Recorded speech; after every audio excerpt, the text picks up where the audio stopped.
थाद'नाय गैयै जुब जुब अखा हानायनि जाहोनाव हादरनि सा सानजा रायजोफोराव दैबाना।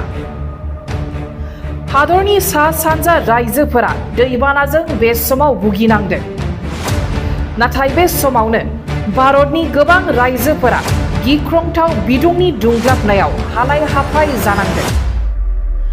सहायनो हायै बिदुंनि शिकार जानांदों हादरनि गोबां सुबुंफोरा।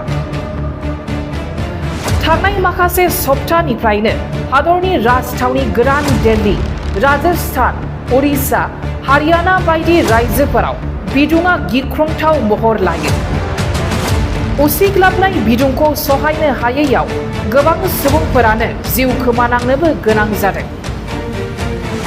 थांनाय 1 मार्चनिफ्राय लानानै 20 जुनसिमाव भारतआव बिदुंनि दुंग्लाबनायजों गासै 143 सुबुंफोरनि जिउ खहा जायो।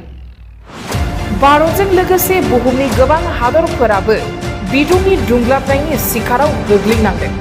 नंगौ, धोरोमारि गोथार थावनि मक्कायाव दावबायहैनाय गोबां सुबुंफोरा गिख्रंथाव बिदुंनि जाहोनाव जिउ खोमानांदों।